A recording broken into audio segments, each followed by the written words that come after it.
Hello sir Venkatapati రాజు గారు.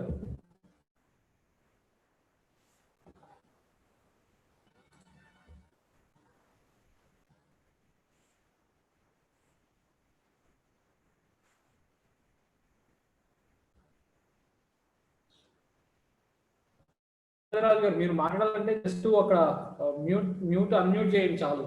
Then you can able to talk.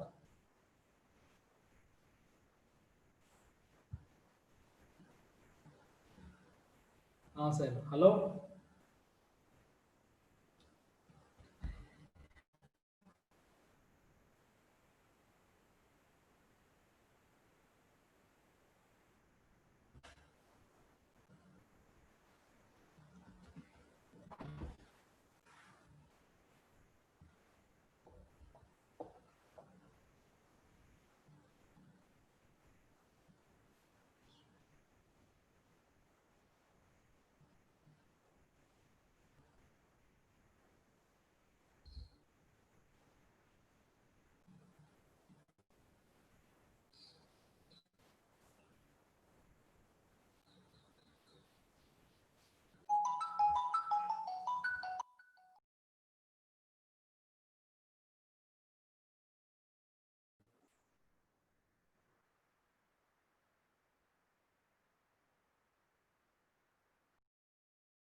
Sir hello, good morning sir.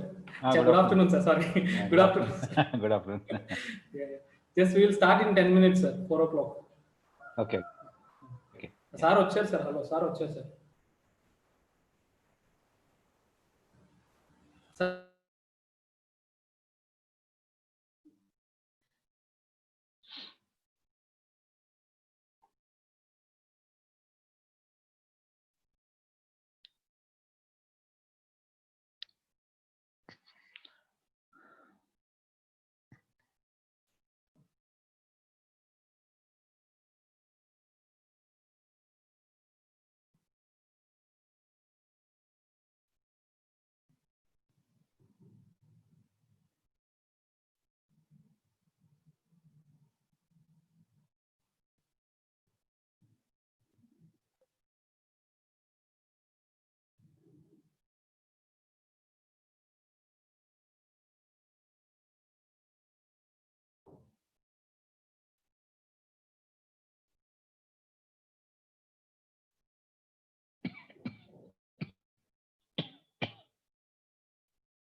Actually, sir is trying to talk, sir, but the thing is, he is having some audio problem.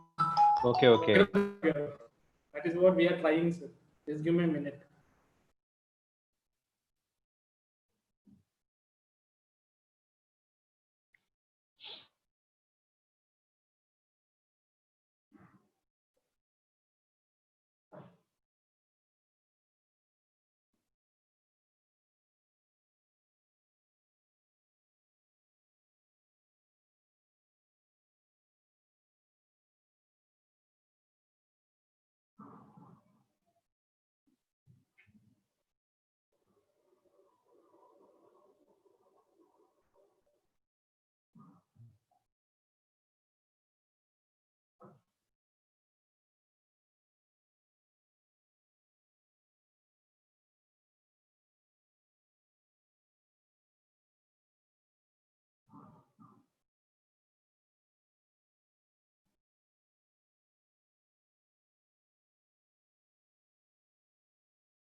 Shall we start, sir? Yeah, sure.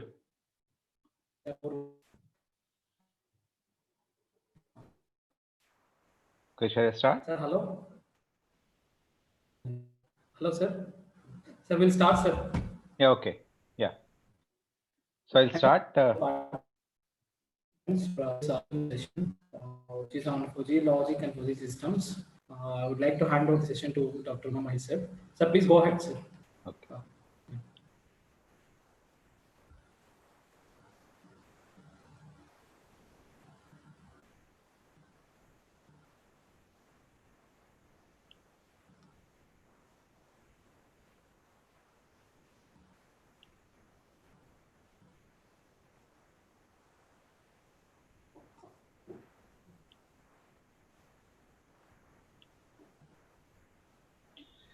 Okay. Good afternoon to all the participants. So, morning, I just discussed about the basic concepts of fuzzy logic and uh, uh, the operations that we perform in fuzzy logic and fuzzy sets. One of the applications to the fuzzy logic is in fuzzy systems. So I'll be talking about fuzzy system in the afternoon session, and also based on the time availability, I'll just show some case studies that we have done. Maybe the applications are water source related. I understand the other participants from civil engineering specialization, various other specialization, but I think you'll be able to appreciate what kind of problems we can use this fuzzy systems that I'm talking about. But before that, morning I was talking about the fuzzy relations and then uh, how say about fuzzy relations. So fuzzy relations relate to different these things. So just to make you appreciate what these relations are and how they are useful, and whatever I'm going to talk about will be useful when you for you to understand the fuzzy inference systems that I'm going to talk about later. I just take a numerical example. Uh, uh, Maybe I'll give lecture notes where the calculation of this numerical example is given. I'll be transferring to the organizers. Let's say we have four different models, car models, C1, C2, C3, C4, and there are three persons who are planning to buy a car for themselves. And obviously, when you are trying to buy a car, you need you base your decision based on certain criteria. I just randomly picked the four criteria. Let's say price is one criteria, obviously, comfort, style, and fuel efficiency. So let's say these are the four criteria that you have. Now, each of this person, say, has their own, say, preference for the different criteria. For example, maybe if I am trying to buy a car, I may give different preferences for different criteria, whereas someone else may give a different this thing. Someone may give more weightage for price. Someone else may say they want more style. They're not bothered about price. Someone would like to go for a more fuel efficient car. So like this, your say preference for the criteria varies from one person to another person. So now if I try to map the three persons that I have to the criteria, uh, I can say this is something like a fuzzy relation, because relation, what is my preference to different criteria? Most of the time we are not really very rigid, or we are very not precise of what is the preference that we have. We have some kind of a fuzzy preference only. So if I consider the preference or the relation that your relation with the type of car model that you want have, or what the four different criteria that your preference that you're giving, I can define that as a fuzzy relation. So now I'm defining one fuzzy relation, which is between the person, if I denote as X, and the criteria, four criteria that we have named as Y1, Y2, Y3, Y4. So that's one kind of fuzzy relation that we have. Okay, so and now each car will satisfy this criteria to a different extent. So maybe the first model, if I take C1, C1 may satisfy this criteria, all the four criteria, but the extent to which it satisfies the criteria may vary. So that again, say again, to what level you are able to see, this model is able to satisfy this criteria, again may not be defined precisely. So if again this, I try to map the car and then the criteria that you have, and then again it becomes a kind of fuzzy relation. So I define a second fuzzy relation, which is between the person the criteria of the criteria that you are interested, the four criteria, and the four models of the car. Uh, Okay, I just take some numerical values for this. Now the question is, now we are trying to use these relations in order to finally what I want is say what car has to be purchased by each of this person.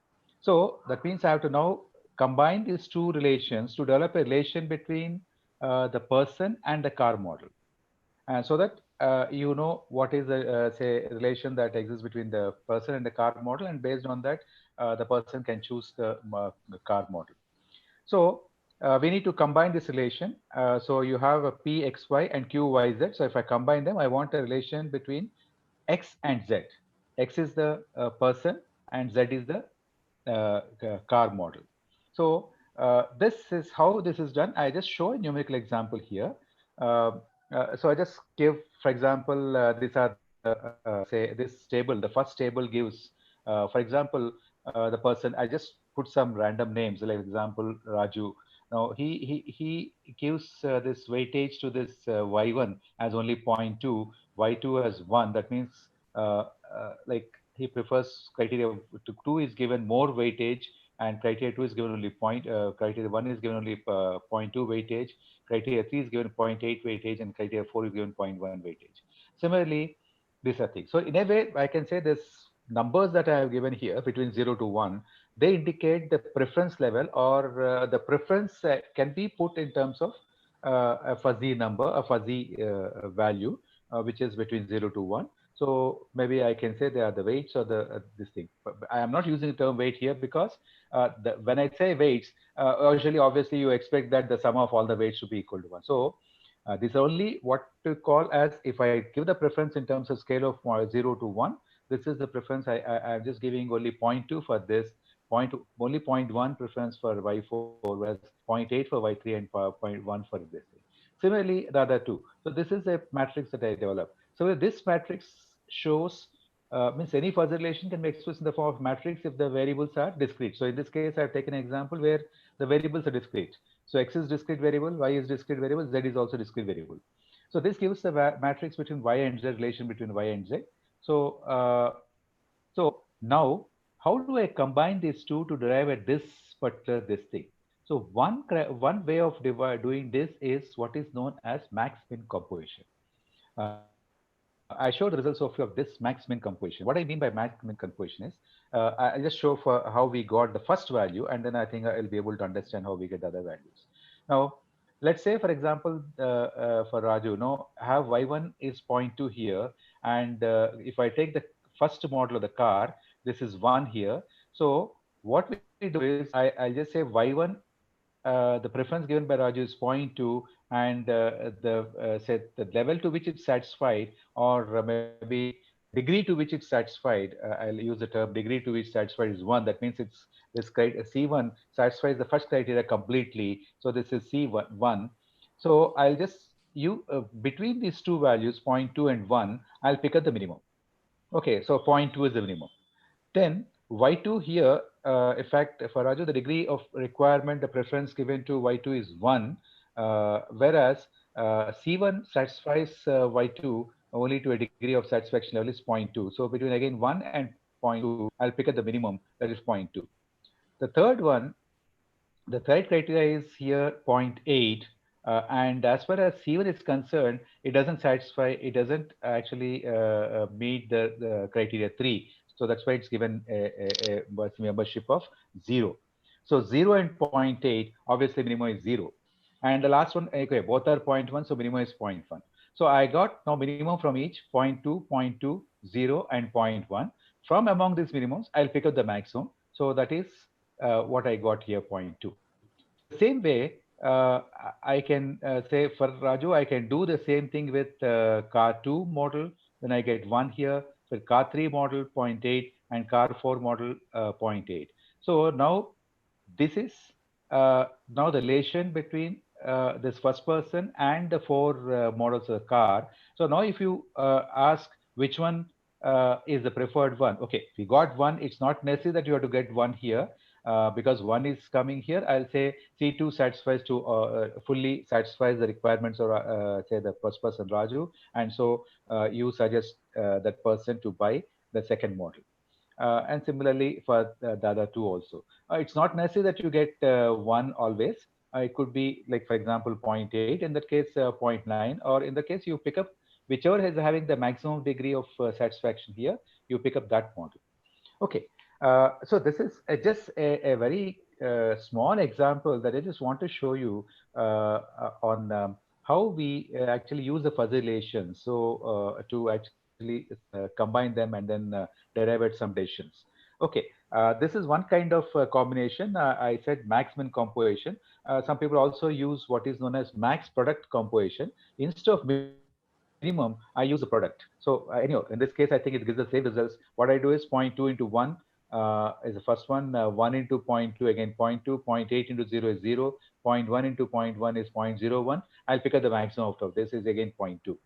So we use this composition is what is meant to actually map one relation to another relation and combine the relations. This is what we do.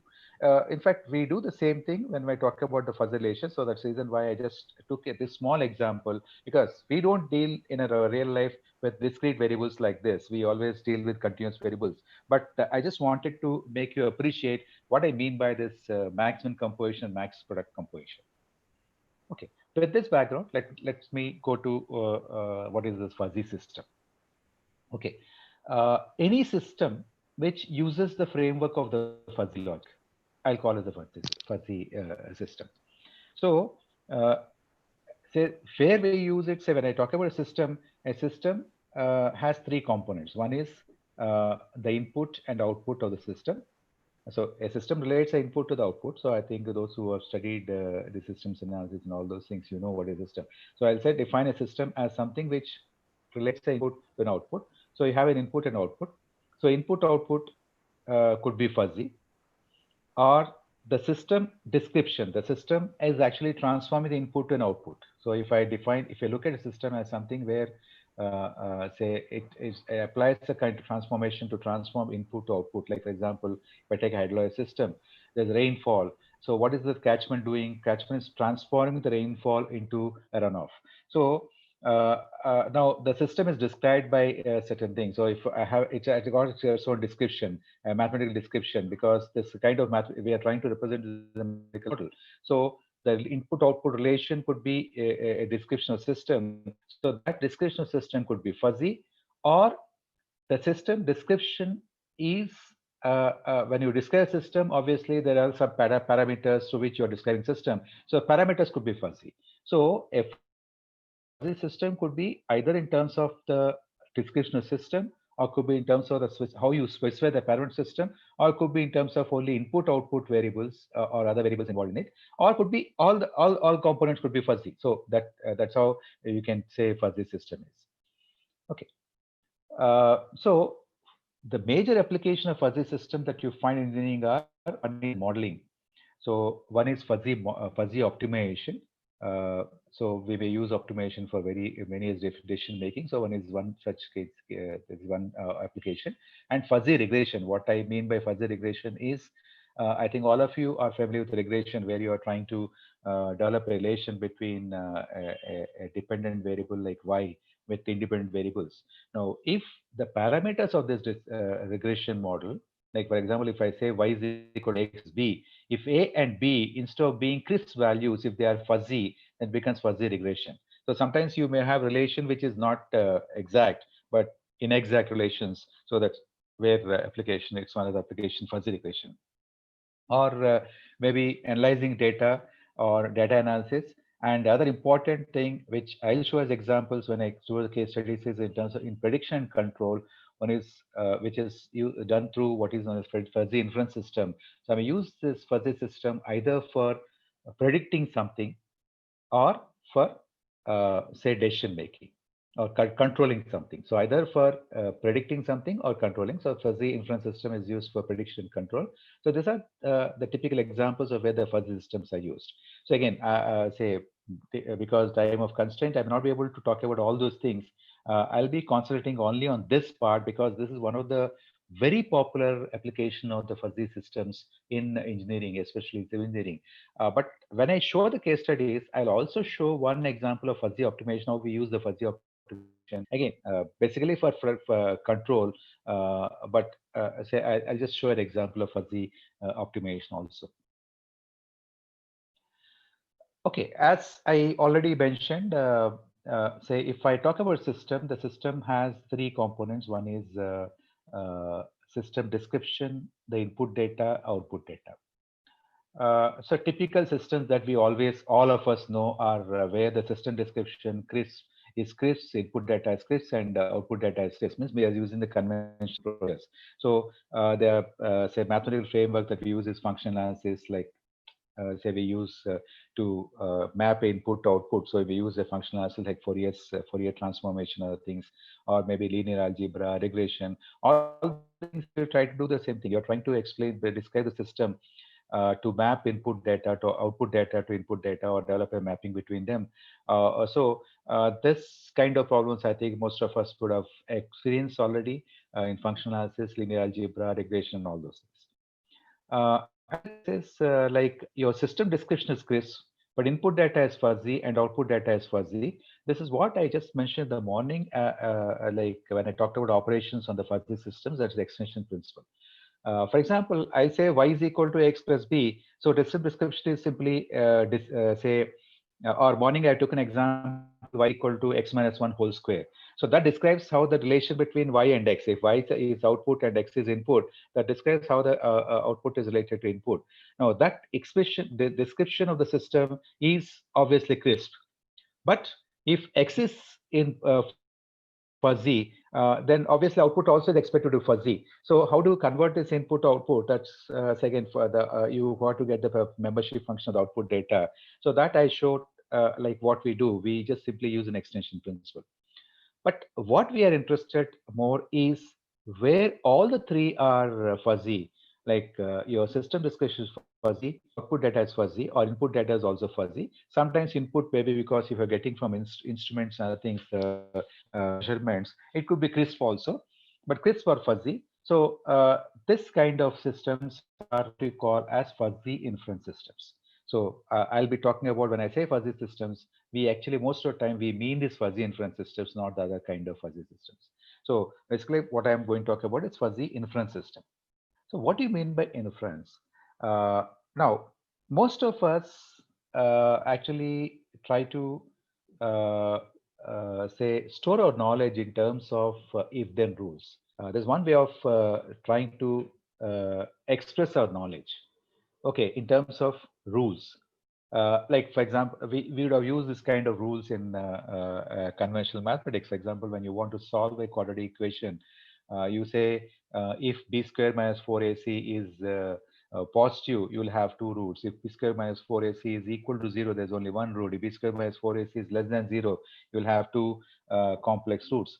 Now, that means this is a knowledge that you have had about the say the behavior of a quadratic equation, and that you have put in terms of rules. So this if then rules are very commonly used to express the knowledge that we have. So we are talking about when we talk about fuzzy systems, the fuzzy systems are based on what we call as fuzzy rules, fuzzy if then rules. Okay, so the statements are similar. Say for example, if I say if pressure is high, then volume is small. Okay. Now, pressure and volume are the say variables. So what I'm talking about is a relation between the pressure and volume. Now, say theoretically, I can derive from the physics that as the pressure increases, the volume is likely to decrease. Volume is will decrease. But if I want to express this in the form of a rule, maybe I may say as the pressure is high, then we expect the volume to be low, small. So this high and small, instead of writing in terms of exact values, I may say this is in terms of fuzzy. So pressure is high, pressure is a variable, but you are not using crisp values here, but you are trying to use, say, fuzzy values. So pressure is high, then volume is small. Pressure is medium, then volume is so and so and so on. Like this, if speed is high, then apply the brake a little. So if you are teaching someone how to drive a vehicle, when you are going at high speed, then you try to reduce speed by applying a brake a little. So I may try to put this information or this is how we try to control a vehicle, or maybe in the case of, for example, reservoir, if the inflow is very high, open the gates more. Means you try to release more water to downstream, so you have to open the gates more. So that's how you try to put the knowledge, or put the knowledge in terms of rules.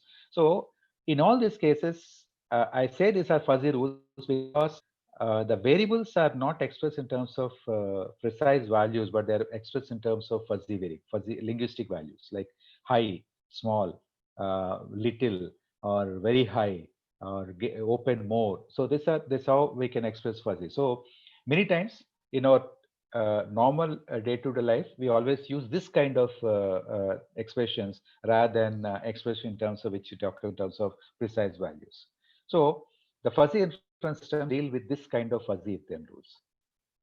Okay, there are two kinds of fuzzy systems based on these fuzzy rules. Now, if I look back at the fuzzy rules, there are two components in the rule. So this is if something, then something. So whatever is with if is called say antecedent, and what is follows after then is called a consequent part. So there are two parts here in a if then rule: a antecedent part and then a consequent part. If this happens, then you do this. This is what you're trying to express your say fuzzy rule. So the antecedent fuzzy, consequent, both are fuzzy. Then that is a real fuzzy system, which is known as a linguistic fuzzy model. So a linguistic fuzzy model is the one where both antecedent and consequent are fuzzy. I'll be showing an example, say in my next slides for this kind of model, and also what is difficulty when we try to actually use this model in real life. So in order to avoid that problem, we try to slightly dilute the way we define the fuzzy system. So what say we have what we call as Takagi Sugeno fuzzy model, or simply Sugeno model, which is where the antecedent fuzzy, but your consequent is not fuzzy, crisp. So that's the difference between these two kinds of models. So these are two models, fuzzy system model, which are more commonly used. But most of the engineering applications actually use this. Again, the reason, I think you'll be able to appreciate as I proceed further and try to explain both the models in the next slides. Okay, now let's first look at what I call as an inference mechanism. How do we do the reasoning? Let's consider the conventional logic. Okay, in a conventional logic, let's say you have a rule: if x is a, then y is b. A and b are not fuzzy here. A and b are crisp values, crisp sets. Okay, if x is in a, then y is in b. That's what you have a rule. Okay, then you observe the fact, and you observe that x is in a. So now, what is that conclusion that you make out of it? You have a fact that x is in A, and you also know that if you have a knowledge that if x is A, then y is B, then obviously you make a conclusion that y is B. Like, for example, I said, if b square minus 4ac is greater than 0, you will have two roots, two positive real roots. Now, in a particular quadratic equation, you calculate b square minus 4ac, and you found that b square minus 4ac is positive. That means you have a fact. The fact is b square minus 4ac is positive, and you have a rule which says that if b square minus 4ac is greater than 0, there'll be two positive real roots. So your consequence or conclusion that you make out of the quadratic equation is that there'll be two positive real roots. So this is how a conventional logic, conventional inference mechanism works. This what we do. But in a real life, we don't use this kind of inference mechanism. Uh, I'll put in a different way. Okay, let me take another example. Okay, I have the rule like if x is a, then y is b. Now here a and b are not crisp values, but a and b are, let's say, fuzzy. Okay, let me give a simple example, a very a petty example. Like, say, example, you're looking at tomatoes. Okay, now I'll have a rule that if tomato is dark red in color, then it is ripe. Then I have two criteria. One is the color of the tomato and its ripeness. So I have my knowledge that if the color of the tomato is dark red, then it is ripe. say ripe. But now I pick up a tomato from a market, and then I observe that it is I don't it is not exactly the say color which I talked about. It maybe it is nearly red. So I may say X is nearly red. That means, say my rule itself is fuzzy, and the fact that I'm observing is doesn't fall exactly into the rule that I have, the knowledge that I have. It is I'll only try to match it. So X is nearly red. So what is that conclusion that you make? It's nearly red means it's nearly ripe. So you may say that then the tomato is almost ripe. So that nearly red is a something which is different set, not A exactly. It is a set which is closer to your set A, and based on that, you are making a conclusion that Y is say almost ripe. Almost ripe again is not exactly B, something which is related to B but close to B. So that is how actually most of time we do the inferencing. Our way of dealing with things and our way of reasoning or say inference actually behaves like if this the second example that I given, not the first example that I given, because we don't directly deal with numbers and all those things. If so if say for example, if I want to switch on the AC, now I'll see if the temperature is very high, then I'll switch on the AC. Or if say if it's very cold, then I'll switch off the AC. So this how we actually we put our rules, and then based on that we operate our system. So that's reason why the fuzzy reasoning is more closer to our reality or way of human reasoning than the conventional inference mechanism. So this is what is meant by reasoning. So you have say say rule which indicates the knowledge that you have, and then you observe a fact, and then you use the knowledge that you have and then try to make an inference out of it and try to make a conclusion from the rule or the knowledge that you have. That's what I mean, what we mean by reasoning or inference. Okay, so I just put this in a kind of a graph like this. Okay, graphically, what is actually we are trying to do? Because finally, whatever we are trying to do, we have to put it mathematically. So how do we express this mathematically? So this is a fuzzy set.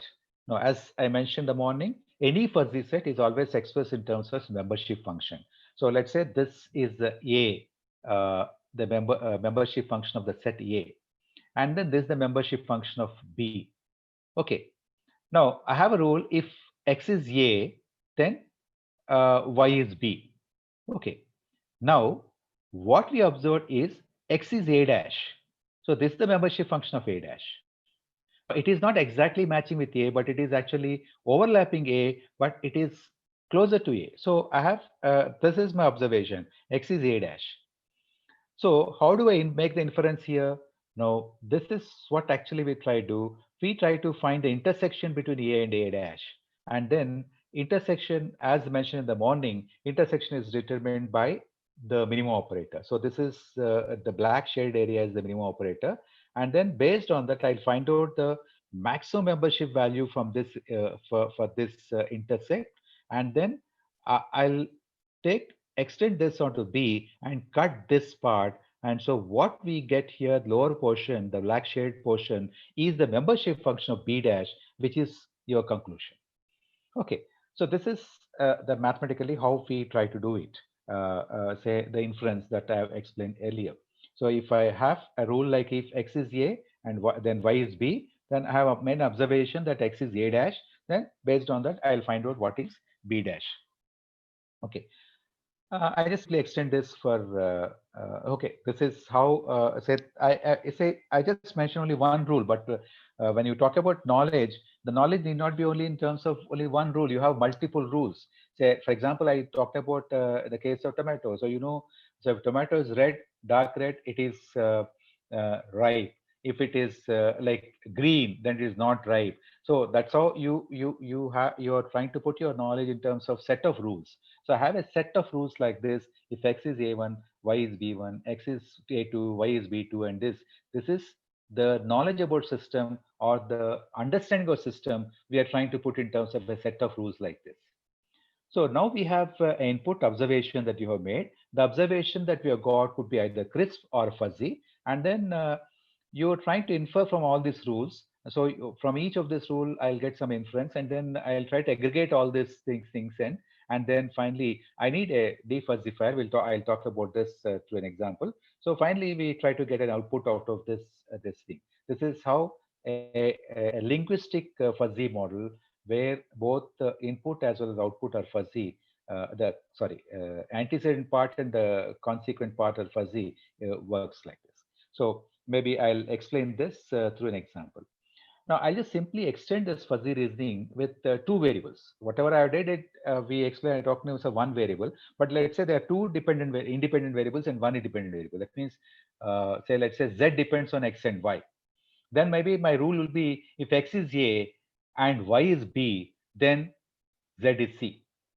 Okay, I hope you understand. I'm just trying to show pictorially because it's easy to for you to understand. So I have the rule like if X is A and Y is B, then Z is C. So that's what I have here. X is A, Y is B, and then Z is C. This is the rule. Now, I have an observation where I observe the value of x is A dash, y is B dash. Then I want to find out what is C dash. So just same kind of inference, but in this case, I have two variables, so input variables. So this is, I took an intersection between A and A dash, and we take an intersection between B and B dash. So I'll have now two values, the maximum of this A and A dash, and maximum of B and B dash. And among these two, we'll take the minimum, and that is the cutoff point that I have take here. And this lower portion is my conclusion that I make out of this rule. So this is how we make inference from one rule. But I said a fuzzy inference system consists of a set of rules. So I have to combine, aggregate them, and then develop a rule. So uh, this is how we do it. So I have two rules. Let's say if uh, x is a1 and y is b1, then z is c1.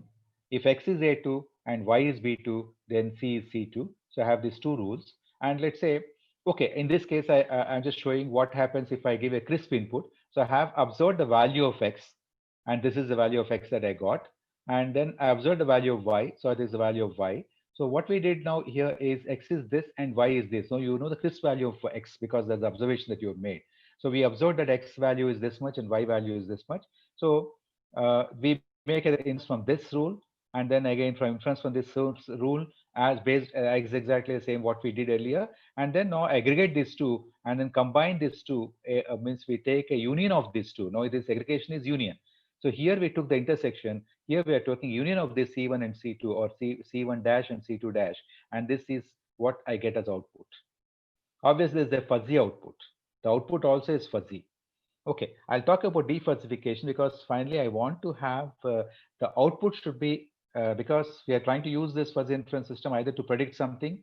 So what I want to predict should be a crisp value, not a fuzzy value. And similarly, if I want to control something, I want to control through a crisp output, but not through a fuzzy output. So we need a defuzzification. I'll talk about that. I'll just take an example for this. Let's say you are trying to control a temperature in a maybe in some system. It could be maybe an AC or maybe some thermal system where you are trying to control the temperature. So you want to say regulate the temperature. So to regulate temperature, let's say we prescribed four different rules. Means temperature is divided into like this, similar to what I showed in the morning. Temperature is divided into four different classes or four different variable values: hot, warm, cool, and cold. So depending upon the temperature, I'll be operating some regulating mechanism or control mechanism, which could be like I'll decrease it or increase it. So if it's hot, then I want to decrease the temperature, so I'll decrease a lot. If it's warm, then I decrease a little. If it's cool, then I increase a little. A cold, then increase a lot. So this just like I just to make the example simple, I just put something simple in simple words like this. So you're trying to control through maybe some regulating mechanism. So the two ways that you have is either decrease it or increase it. So when it is hot, you want to decrease it. When it's say cool, you want to increase the temperature. So this is you're trying to do this. So here both the outputs and inputs are fuzzy sets. So just like the way I divide the temperature in four classes, so here the same thing I'm showing here. So I have temperature divided into four different classes, four fuzzy sets: cold, cool, warm, and hot. And similarly, uh, the operation of the system. Say, let's say, for example, I just put some numbers. So decreasing is negative. So I'll just say -1, -2, -3. That means maybe let's say, for example, there's a control mechanism that is numbered. So if you are increasing by 1 or 2 or 3. So the change in control setting is like I'm using some numbers here. So based on this range of change in this thing, again, this also is now classified into four fuzzy sets: decrease a lot, decrease a little, increase a little, and increase a lot. So somehow based on the past knowledge we have, based on a perception of both temperature as well as the control, let's say we develop this fuzzy sets. Now I'm not talking about how we develop fuzzy sets, because I said in the morning, defining the membership functions of the fuzzy sets, and then classifying them and all this thing itself could be uh, uh, say subjective, and the method of doing this, which I'll explain later when I talk about neuro fuzzy systems. Okay, so let's say this is the setting that you have, and then uh, let's say you observe the temperature is 27.1 degrees centigrade. Okay, you have measured temperature at a particular point of time. Your measured temperature is 27.1 degrees centigrade, and based on your fuzzy sets that you defined over temperature, so you found that 27.1 degrees has a membership value of zero point 0.1 for warm and zero point 0.6 for hot. So 27.1 is being considered as warm with a degree of membership of zero point 0.1, and zero point 0.6 with a degree of membership, say, with a degree of membership of zero point 0.6, it's being considered as hot. Now, your rule is obviously the other two sets is zero, so I don't bother about two sets. There are two sets dealing with the warm and hot. So we have if warm, then decrease a little. So the membership function is zero point 0.1. So obviously the membership for the output of increase a little is zero point 0.1. If it's hot, then decrease a lot. So hot has a membership of zero point 0.6. The X that you observed has a membership of zero point 0.6 in hot. So decrease a lot also will have a membership of zero point 0.6. So you have zero point 0.1 membership for increase a little and zero point 0.6 membership for decrease a lot. So the other things, two things obviously zeros because cool and cold are not there. So based on this now, so this is what I did. Now this is zero point 0.6 decrease a lot and the zero point 0.1 for decrease a little. So this shaded area is what we get as output, a fuzzy set. A fuzzy set, this fuzzy set that we get is an output. Okay, now what is the meaning of this? If I give this as the output, how do we operate it? Because when I want to operate it, I want to what extent should I operate it? That means I need a crisp value, not a precise value, not a something like this. So if really we're operating control like this, then I have to convert this fuzzy set again into a crisp value. So that is where we use what is known as defuzzification. So fuzzification is where you're converting a variable into a fuzzy variable. Now defuzzification is a process where you're trying to reverse it. That means you're converting a fuzzy variable into a crisp value. Means this entire set I need to convert to single value so that based on that I'll operate my system. Okay. So how do I convert this defuzzification? There are different methods of defuzzification. I just showed one here. So uh, one way of defuzzification is to find the centroid. Okay, so I can find the centroid. So so I gave the expression for centroid, which is discrete variable this one, continuous variable this. I think all of you know how to find the centroid. So in this case, the centroid is minus 2.55. So obviously, I'll operate the setting of the controller at minus 2.2.55. That is by 2.55 amount of 2.55. That's what I mean by this. So finally, my result will be in terms of a single value. The other methods are defalsification. This one centroid is only one method. I just showed by graph like this because it's easy to understand. I can say smallest of maximum, largest of maximum. This is smallest of maximum. This is maximum. This is the say set that you have got as output. So in that, I can take the smallest of maximum or the largest of maximum or the center of the area like what we did earlier or bisect of the area or mean of maximum. So there are different justifications for using this defuzzification. There, everyone has their own justification for developing different types of fuzzification. Again, it's subject to which kind of just say defuzzifier you're going to use when you want to convert a fuzzy output that you got. The output that we got is in kind of form of fuzzy set. So that output we want to convert into a say crisp value. So that's why we require a fuzzy defuzzification. So there are all the various types of defuzzification. Uh, but once you apply this kind of defuzzification, the problem is how do you choose the defuzzification method I'm using? Which defuzzification should I use? And then defuzzification has its own demerits. Again, what you say again, the concept of fuzziness is lost because again you are converting a crisp value. So this is one of the problems that you face when you use this kind of fuzzy systems is when your output is fuzzy, I need to use a defuzzification, and the output could vary depending upon what method of defuzzification I'm using, so it becomes subjective. So that's reason to avoid this, people now try to, instead of using this kind of models, we try to slightly dilute the way we define the fuzzy inference system. Instead of the output being fuzzy, I'll define the output, its output is crisp. So that's that in that case, the fuzzy inference system directly gives me a crisp output instead of going for a defuzzification like this. So that is the idea behind that other second kind of model that I talked about, fuzzy inference model I talked about, what we call as uh, TSK model, say TSK model or Suganov type of model. So the rule here is simple: x is a and y is b, then z is equal to f of a function of x and y. So you see that z is the output is defined not as a crisp function, but not as a fuzzy this thing. So a and b are fuzzy, whereas this function f is a crisp function defined on x and y. It could be a linear function, a polynomial function, or some function relating z to x and y. So this could vary depending on, so, but more commonly polynomial functions are used. So you are trying to express z as this thing. So what it means here is you imagine this kind of regression model.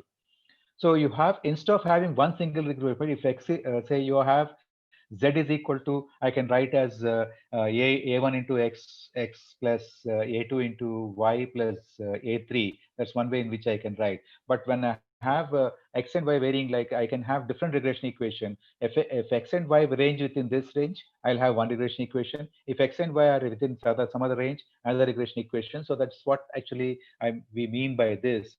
So you're trying to divide x and y into different fuzzy sets. And for each fuzzy set, you have a rule which indicates how z is to express as a function of x and y. So the output is a crisp function. This typically how the rules, if then rule looks like in case of a TSK model. So I just some examples. If x is small and y is small, then z is equal to minus x plus y plus 1. If x is small and y is large, then z is equal to minus y plus 3, and so on. Okay. I just showed this again graphically, what is done mathematically, how you try to do the inference using in mathematics here is showed graphically. So again, I have rule like this: if x is a1 and y is b1, then z1 is equal to p1x plus q1y plus r1. If x is a2 and y is b2, then z2 is equal to p2x plus q2y plus r2.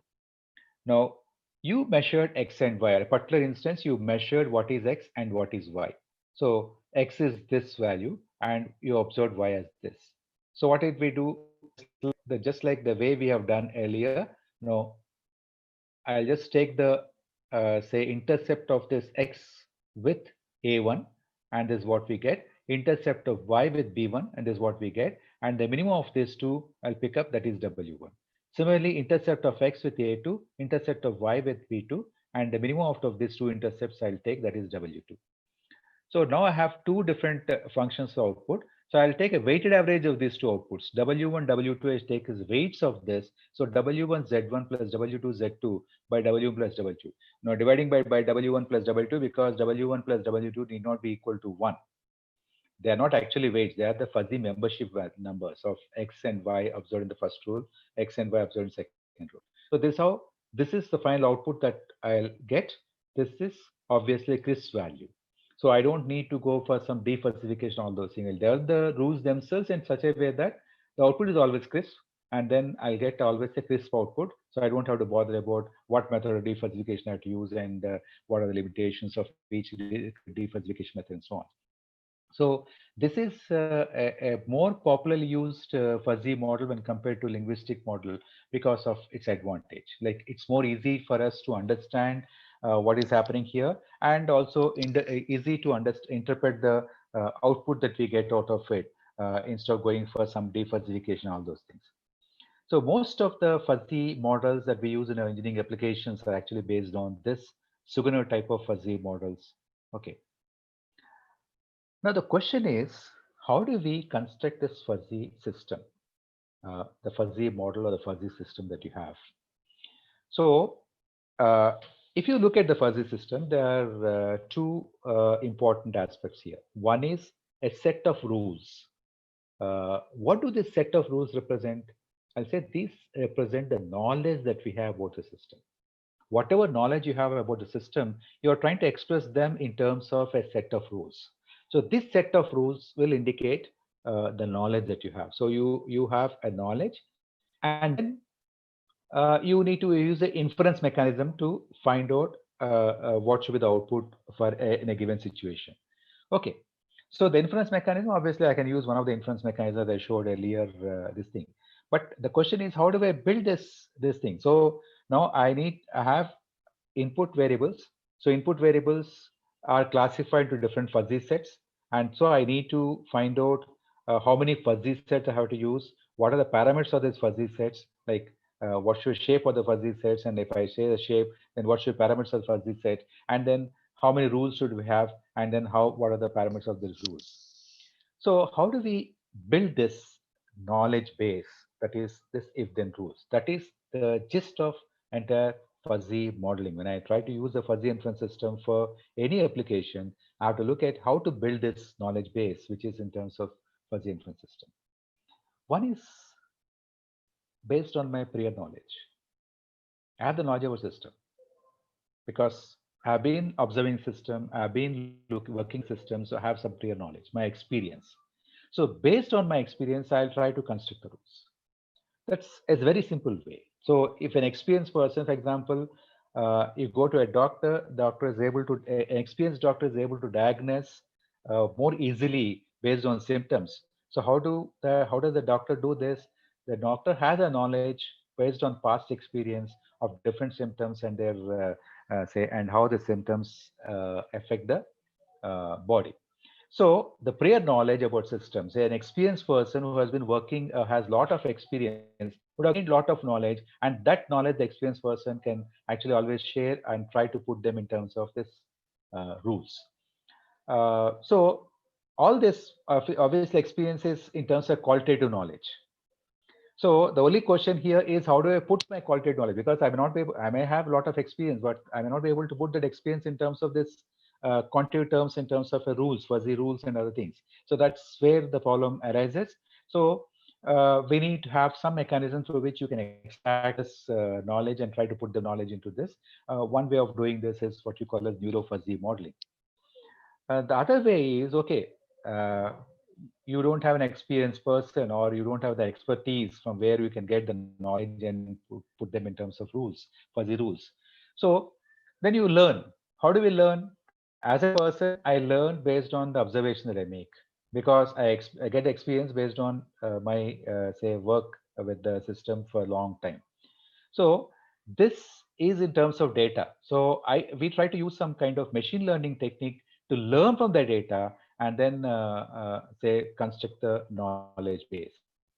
So the entire fuzzy system, the way the fuzzy system behaves is based on this if then rules. So these if then rules represent knowledge, and how we derive the knowledge is either in terms of prior knowledge or based on data or a combination of these two. So this is a most important thing when you're trying to build a fuzzy system for whatever problem that you're dealing with. So there are different approaches for integrating data and knowledge. Say one is the expert knowledge is transferred to fuzzy rules. And then once the fuzzy rules are constructed based on expert knowledge, then the parameters of these fuzzy rules can be tuned using the data. Means here what you're trying to do is first you're constructing say knowledge base based on the experience of the experienced person, expert, and then you are trying to tune it, fine tune it using the past observation that you have, the data that you have. It could be other way. You first construct the fuzzy model from the data and show this fuzzy model, the rules to an expert, and maybe the expert will be able to say use his knowledge to modify or tune the parameters if necessary, modify the model if necessary. So these are the two ways in which you can integrate data and knowledge. So you have knowledge from experts and you have data observations from the system. So try to integrate them in order to build this system, a fuzzy system. So the two important design factors of a fuzzy system is the structure and parameters. Structure is in terms of how many fuzzy rules you're going to have. And then the parameters are the fuzzy sets, and then the fuzzy sets, basically fuzzy sets are the parameters. The parameters are fuzzy sets, and if you are using the second type of fuzzy model, then the regression equation that you have, z is equal to you are writing as a function. So parameters of the function, also the parameters of the model. So these are what you have to learn, or what you have to capture when you build a fuzzy model. So how do you design a structure? So first is, how many input variables do you have? And you have to first decide what is output, and on what variables does this output depend upon. How do you have to choose the input variables? So what are the input variables? And then the structure of the rules, whether you want to go for linguistic type of model or we want to go for the Sugano type of model. So that decides the structure of the rules. And then each variable is now divided into number of fuzzy sets. So how many numbers of fuzzy sets you are going to have? So for example, a particular variable x should I divide into three sets or four sets or five sets. For example, in the delay case, I use temperature as a variable. The temperature divided into four sets. Why four? I could have used five, or I could use three. So how many fuzzy sets I should have for each input? And then say what type of membership function I choose. Should I use a simple triangular type of membership function like the example that I've shown, or should I use a more complex membership functions or nonlinear membership function? So what kind of membership function I use for each variable, that decides the parameters of the say fuzzy rules. The type of inference mechanism, like how do you connect the operators, like I showed, whatever fuzzy inference mechanism I showed earlier is max-min approach, similar to what I showed in the case of relations. When I showed relations, when I tried to combine two relations, I talked about what you call as max-min composition. So what you are trying to do is you're trying to pick up the minimum from each of them, and then take the maximum. So same thing you are trying to here. From each rule, you are trying to pick up the minimum, and then you are maximizing that by you are combining them by doing maximization. Instead of that, I could have used max product composition. So which type of operator you want to use, whether you want to use max minimum composition or max of product. I just showed only max minimum because that's more commonly used across all most of the application that I have found. So otherwise you can use max product. Means product is here in this case, then from a rule, instead of taking the minimum, I'll take the product of the two weights. And then I'll find that as the weight of that particular rule. And similarly for other one. And then you have the parameters of the antecedent part, the membership function, the consequent membership function. So you have antecedent part and the consequent part. The antecedent part is based on the fuzzy sets that you have. So the parameters of the fuzzy sets of fuzzy membership functions. Consequent part could be a fuzzy set if it's you're using linguistic portal, or it could be a CRIS function if it's a second type model that you're using. So in both the cases, you have the parameters of that consequent part. So we may use to tune the parameters, I may use regression or optimization. So more commonly optimization use, I try to find the best parameters by using some optimization techniques. This where I can combine the fuzzy construction of fuzzy model could be done using an optimization model like genetic algorithm or some other optimization technique. Uh, so why do we use this fuzzy logic inference? I said one is this fuzzy logic inference, as I was been telling number of times repeatedly, It can model a human cognitive process like thinking and reasoning, and can emulate certain perceptual and linguistic attributes associated with the human cognition. And then uh, based on this, we can actually build knowledge-based systems. The fuzzy logic helps us to build a knowledge-based system because through fuzzy logic, I can build up, say, knowledge base in terms of fuzzy if there rules. That's the advantage that you have as far as fuzzy logic inference is concerned. Other hand, you have other component of soft computing techniques called neural networks. Maybe you already would have learned about neural networks already in the lecture that you had yesterday. So the major capability of neural networks is learning. You can learn from data. The neural networks actually are one kind of machine learning techniques. Neural network is only one of the basic component. There are different types of machine learning techniques like, uh, say, this thing, deep learning. We are talking about deep learning, support vector machines, and so on. It's all machine learning techniques. What do these machine learning techniques do? They actually study the data, and then from the study, extract that knowledge out of the learn from the data. So that's why we call them as machine learning. So one of the capabilities of a neural network is it can learn, adapt itself, and then there's fault tolerance because it's in a parallel system. There's a lot of fault tolerance, and then it can easily generalize this. So uh, and then they can deal with non-linearity and uncertainty very more easily. So on one hand, you have fuzzy systems which are good at the way, say, mimicking the way human beings think and then the infer or reasoning. And the other side, you have ANN, which are more capable of learning. So why can't we combine them in order to build a fuzzy system? So a combination of this, obviously, you're trying to use the advantage of this too. ANN as such, without fuzzy, if you just simply use ANN, they're simply black box models. Maybe you would have talked about this, discussed this earlier. Whereas fuzzy systems are not completely black box model. We can try to say because they represent knowledge, maybe they are something similar to gray box model. So why don't we combine these two and then take the advantage of both the systems and then combine them? So that's where we can think of a combination of these systems, fuzzy system and neural networks, in terms of neurofuzzy systems or integration of ANN fuzzy systems can be done in three different ways. One is neural fuzzy systems. They're basically fuzzy systems, fuzzy models, but the learning part, because in the fuzzy model, I need to have the knowledge base in the terms of certain rules which have certain parameters. So the estimation of these parameters or the learning part is done by neural networks. So basically, the functioning of this system is like a fuzzy system, but the learning or the construction of the model is being done using a neural network. So that's how you're learning through from data. Because I said one way of constructing neural fuzzy systems is through from data. When you don't have the past experience, you construct from data, past observations. So use the observations to construct the fuzzy model. So that learning part is done taken care by neural network. So once you develop the neural fuzzy system, it basically is a only fuzzy system. It's not neural network, but neural network part is being used for learning part. The other is fuzzy neural networks. They are basically neural networks, but here the inputs or the outputs of the neural networks are fuzzified. They are fuzzy instead of cusp values. They are fuzzy, so it becomes fuzzy neural networks. Or you have fuzzy neural hybrid systems where both of them play a key role. So the first approach is where it's basically a fuzzy system. The second approach is basically a neural system, but the inputs and outputs are fuzzy.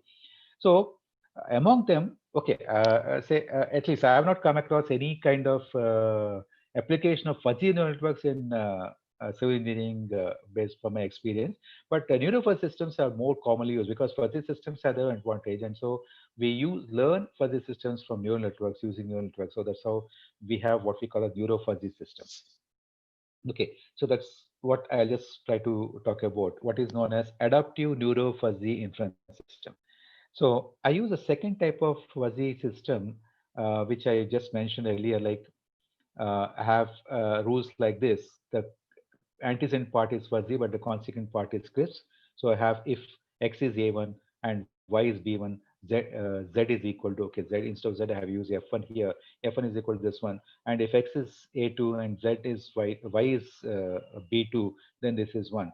So this is what the fuzzy inference system is. Now this entire flow of what the inference mechanism, I just put in terms of network like this.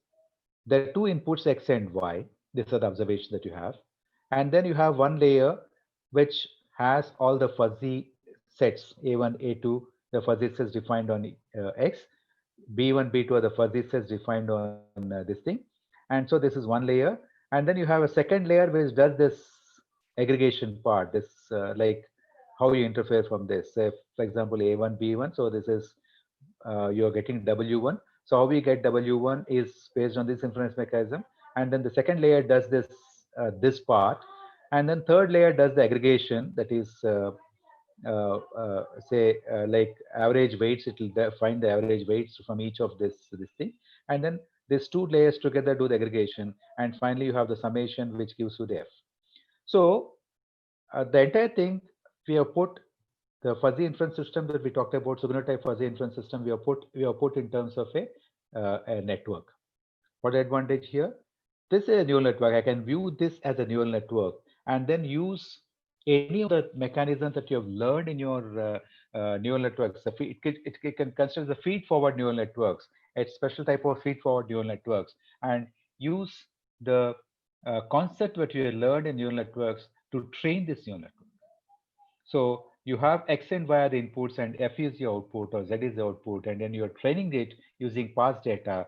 But the network has a typical structure like this. So this structure helps us to actually interpret this network in terms of fuzzy inference system. So the fuzzy inference system has been converted into a network. So that is what is known as adaptive neuro fuzzy inference system, or what you call as ANFIS. Okay, so this ANFIS uses some kind of learning algorithm. I think all of you would have discussed the learning algorithms in yesterday's class when you had neural networks delivered by Professor Nagesh Kumar. So there are different types of learning algorithms. The more commonly used learning algorithm is back propagation algorithm, where error is propagated back, and then the parameters are adjusted. That's what we mean by learning. So here also we have parameters. There's parameters of this A1, A2, B1, B2, and then there's parameters of this layer, which are this P1, Q1, R1, P2, Q2, R2, and so on. There are different types of learning algorithms that you were talking about. Maybe one is the supervised learning, which is case example of back propagation algorithm, and then there could be, say the other learning algorithms also. So this particular neuro fuzzy inference system uses a kind of hybrid learning algorithm, which actually where uh, this learning takes place in two different phases. One is in one phase, only the parameters of this layer are found out by maybe back propagation algorithm, whereas the parameters of P1, Q2, etc. are learned by, say, in the forward direction and so on. So there are different variations of this learning algorithm. So use some learning algorithm to find the parameters of this model. What are the parameters here? This parameters of this fuzzy sets here, and then the parameters of this layer, which are the parameters of this regression equations. So this is how one way of combining neural network and fuzzy system to define what is known as ANFIS, which is useful in developing a fuzzy inference system. And this ANFIS has been used both for, say, what you call as prediction problems as well as control problems. I'll show an example of ANFIS in my say case study, which I'm going to talk about. So the the main characteristic of this ANFIS system is it's a neurofuzzy system. Basically, it's a fuzzy system, but trained by a learning algorithm derived from neural network theory. So using neural network theory to actually train the network. Otherwise, it's a fuzzy system. So it's not a neural network, it's a fuzzy system. So the learning process here is not knowledge based. Please remember that other way of constructing fuzzy systems, which maybe could be better in some situations, is based on your past knowledge. So you use the experts' opinions, experience, and then try to get that expertise and then construct the knowledge base. So that is one way of constructing this. But here, this in this neurofuzzy system, the knowledge is not experience based, it's based on data. So it's basically like data driven process, just like your neural networks. So it's a data driven process. Means what you are doing is you are only training the network based on data, not on the expert. So that could be a limitation sometimes in certain systems. A neurofuzzy system can be viewed as a special multi-layer forward network, as I just explained to you. A neurofuzzy system can always be interpreted as a system of fuzzy rules. And then The advantage that you have a neurofuzz system is you start from scratch. You don't have any prior knowledge. You only have data, and then from the data, you have the observations of X and Y and the corresponding Z, and just use this data to start constructing a network from scratch. Uh, but say, in fact, sometimes the sandfish could be used other way. Instead of completely starting from scratch, I can use the prior knowledge to initialize the network and then fine tune it using the learning algorithm from data. That's what we can do. Maybe that's the way in which we can actually try to overcome the limitation of what I said is not knowledge based but data driven. Okay, so here I'll just maybe I'll open a different presentation actually to show some case studies, applications of this fuzzy systems and fuzzy inference system I talked about. Uh,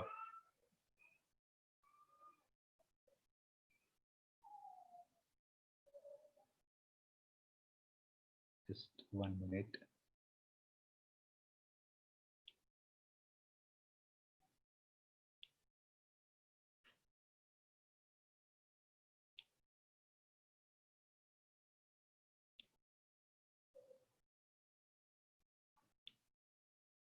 Okay, I'll just show some case studies because my specialization is water source. Obviously, you applied this systems in water source problems, so I'll just show some case studies of water sources. But the idea here is again, so because of time limitations, I have 25 minutes time. I'll just show so that you understand what kind of problems it can be used. I cannot obviously explain the application more detailedly and present how we are done and all those things. But the idea for my idea is just show what are the types of problems where we can use this for systems. So though there are water source problems that I'm trying to explain, but I think others can just easily correlate and then look at different types of problems because the examples I'm taking are what easily can be understood, and then usually you can extend them to your own areas of specializations and then try to use them in your own areas. Okay. The example that I'm going to show the case studies is what we did on Mahanadi River Basin. I think most of you are familiar with Mahanadi River Basin. And then there's a reservoir in Mahanadi River Basin called Hirakud Reservoir. And so all our study was on this. This was like most of the things that I'm showing here as a part of the PhD work of one of my students, and then also a few MTech student studies. Okay. Uh, so first case study that I show is how we use this adaptive neurofuzzy inference system to forecast the flow into the river reservoir. So Hirakud Reservoir is a reservoir, and then any operational reservoir, forecast of the flow is very important. So one of the applications of this ANFIS is in prediction. I said it can be used for prediction. So one application that we tried is to forecast the 10 daily inflow. Like what I mean by 10 days, that the total flow that occurred of 10 days period. So the entire year is divided into number of 10-day periods. So say I'll want to forecast what will be the flow for the next 10 days period. That means, for example, if I take July, if I divide July into 10 days periods, July 1st to 10th, 11th to 20th, and 21st to 22nd. So say maybe in the second half, like before 20th, I would like to forecast what will the flow maybe during the period 21st to 21st to 31st of July, so that I can decide the operating policy based on that. So we use this neurofuzzy system to forecast the 10 daily flow into Hirakud Reservoir.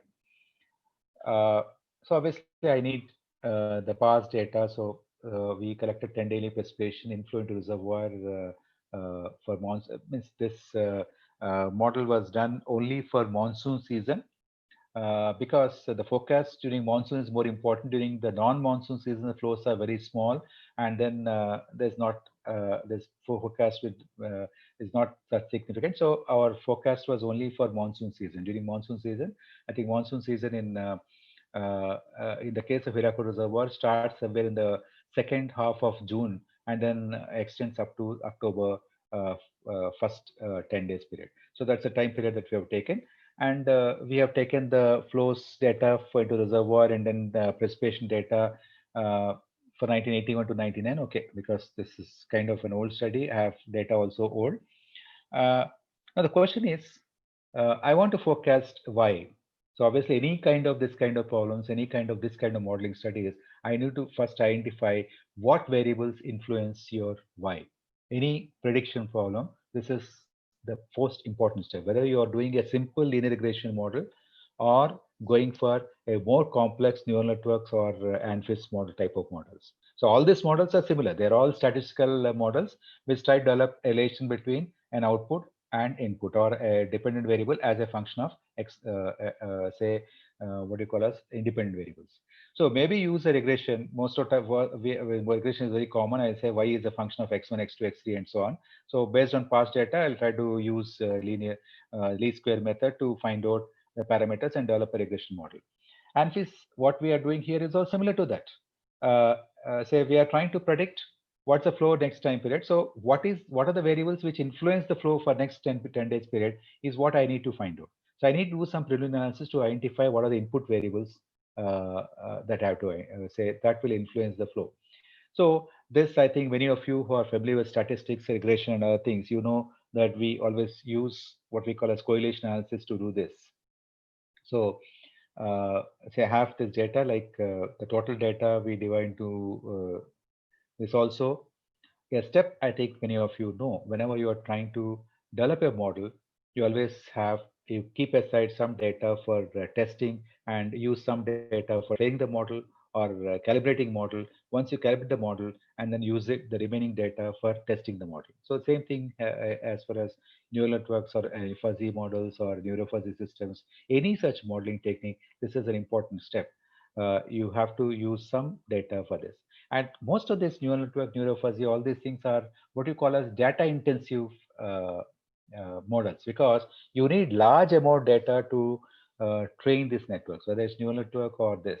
So most of the time we try to use as much data as possible for training and then use less data for testing because you need more data. So that's why we use 220 points as training sets and 227 data sets we kept aside for testing this thing. Okay. Now, these are the different variables that we consider. Like, say, I want to forecast what's the flow for next time period. So, what was the flow previous time period, 2 time periods ahead, or so maybe, or say, what was the flow the same time period last year, and what was rainfall in the previous time period, what was the rainfall next day, say, 2 lakhs ahead, and so on. So, I just listed the variables that we have, and these are different combinations that we try to explore experiment with different. It's a trial and error procedure. So we just did lot of trials, some 23 trials to combine different types of inputs, outputs, and see which one will be able to model the say the variable which you are interested, the flow in the next time period in terms of the past values. So based on that, we finally wanted to express Q. Capital Q is the flow for the next 10-day period. We are trying to express this as a function of the flow during the previous 10-day period, rainfall during the previous 10-day period. RL2 means rainfall in the 20 days, say 2 lakhs behind. And then QPY is the flow in the same time period the previous year. For example, I want to forecast what's the flow from June 21st to 31st, that time period 10 step. The flow in June, QL1 is the flow that occurred during July, say 11th to 20th. And then RL1 is the rainfall that occurred during this period. RL2 is the rainfall which occurred between July 1st to 10th. And then QPY was the flow that occurred on from between July 21st and 31st in the previous year. So these are the 4 variables which you identify as the input variables, and we're trying to express Q as this thing. Now, why I'm just mentioning this here is please note that this kind of prediction problems or forecast problems that you're trying to do, they are just similar to regression models. I could have developed a nonlinear regression model to develop this Q as a function of this. But the relation is so complex, maybe the nonlinearity of what kind of, say, because the disadvantage with the regression models is I need to identify what is the structure of the model. Okay, so many times I don't know what kind of relation exists between these variables. So identifying a structure and then using regression is difficult. So whereas the neural networks or neurofuzzy advantage is they can model nonlinearity, any complex nonlinear function, and you don't have to pre-assume what is the relation that you have. The network itself will give you the type of relation that exists between the variables. So that's the advantage that you have. So that's the reason why we use either I could have used neural network or this thing. But ANFIS is usually considered as better because ANFIS is not a completely black box model. It's like kind of a gray box model. And then maybe it performs better than neural network model in some other cases. We actually did neural network model here and compared them, but that's not part of what I'm going to show here. So now we train, okay, there are a lot of software to do this. How we train it is because where a neural network or fuzzy neural networks or ANFIS and all those things, you may use MATLAB or you have a lot of other software like R also, I think has, I think many of you may be familiar with R a package, which is open-based software. Again, there are a lot of packages in R, which also, I think there's a package for ANFIS neural networks on this. We use MATLAB to uh, train the network. So once we train the network, this is what we got. Now, what we did here is, maybe I think the details are missing here. This QL1, RL1, RL2, QPY, these are the four variables. Each variable we are divided into four fuzzy sets. So QL1 is divided into four fuzzy sets. Maybe say very low, low, high, and very high. Similarly, RL1, very low, low, high, and very high. Like that, we divide into four clusters. So you have four input variables. Each input variable has four sets, four fuzzy sets. So how many rules do we going to have? 4 into 4, 16 rules. So the consequent for part of this fuzzy four rules is what we got here. The output from the model is y is equal to p into x plus q into y. Sorry, the, it's not the left hand side should not be y here. It should be the flow that you are trying to compute. So x, y, z, and w are the four input variables that you have, and based on that you are trying to predict do this. So if I use a Sugano type of fuzzy model, the consequent part is this. So the parameters of consequent part is what I have listed here, P, Q, R, S, T. We use simple triangular membership functions. So I'm not showing the membership functions here. They're simple triangular membership functions that we have developed. And that parameters also are found out from this. So now I have rules like, for example, rule number one is if say QL1 is very low, RL1 is very low, and then RL2 is very low, and the QPY is also very low, then uh, Z is equal to, that means, the flow next time period is equal to 0.1543 into QL1, Q into so and so on. So this is how we have 16 rules. And now I can make use of 16 rules and then use that in order to do the forecasting of the flow. So we tested this. For example, this is the data that we used for training it. So this, the actual flow is denoted by blue line, and then the stars are the predicted values. You can see that as far as the training period is concerned, they are matching very well and we're able to do the forecast better. And similarly, this is for testing data.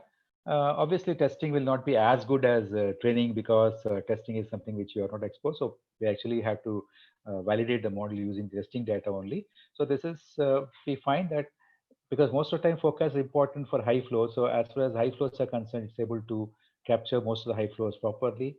There are some deviations. Obviously, no model is perfect, but there are measures for validating how good is the model and all those exercises we have done.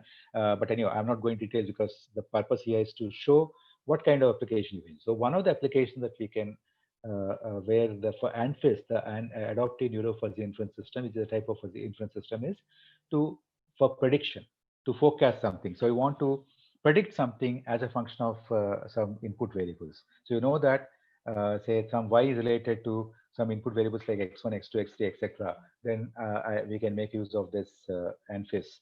But please note that we always have to try with simple models. So always it's better when you want to develop a model like say a prediction model, you always first try with a simple linear regression or a simple kind of nonlinear regression. If it doesn't work, you expect the relation is so complex that you cannot use regression. Then only you go for more complex model like neural network or fuzzy system. So it's just for the sake of using ANFIS or neural networks. Don't always go for problems which could have been solved by simple regression. So because neural network or ANFIS are just extension of regression as far as this kind of problems are concerned. So this is an example of how a neurofuzzy system can be used for forecast or prediction of a variable. Okay. Uh, so another example that I want to show here is a fuzzy inference system for control of reservoir, operation of reservoir. Okay. So what do you mean by operation of reservoir? An operator of a reservoir has to decide how much water has released and during different periods. Okay. For example, decisions are made once in every 10 days, let's say, because I just showed an example of 10-day forecast. Uh, Most of the irrigation projects are actually operated at 10-day intervals time. We always have to decide a priori how much water has released for the next 10 days. So 10 days is taken as a block. So you have to make a decision just before the 10 days. So I have to decide how much water is released from July 21st to 31st. So for that, maybe obviously I'm using the forecast. Well, that's where the forecast is there. Now, on what basis do we operate as a control release, make decision of release? How much water is released depends upon how much water is available. So how much water is available? The amount of water available is the amount of water already stored in the reservoir at just at the time you're taking decision, and what is expected to come into the reservoir that is based on the forecast that you're making. So when you're operating reservoir, you should know at the say when I will decide take a decision today is to July 21st. So today I will take a decision about how much water I release for next 10 days period. So when I take a decision today, I have data about how much water is there in the reservoir today. That's one say criteria which I decide, and then I have to have forecast what will the flow next 10 days. And then using these two, I need to decide how much water is released.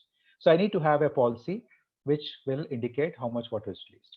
So this is say done using say in fact the operators actually use what you call as rule curves to decide how much water is released and all those things. So here there are two variables on which the decision about release of water depends upon. What are the two variables? I'm called them as x1, x2 here. One is x1 is let's say stored in the reservoir. X2 is the flow into the reservoir, inflow into the reservoir. So a decision about the release from the reservoir depends upon how much storage x1 and how much inflow is expected. Now, when I talked about fuzzy inference system, I talked about two types of fuzzy inference systems, or two ways in which you can consider the fuzzy inference system. One is based on the past experience. A second one using, say, ANFIS.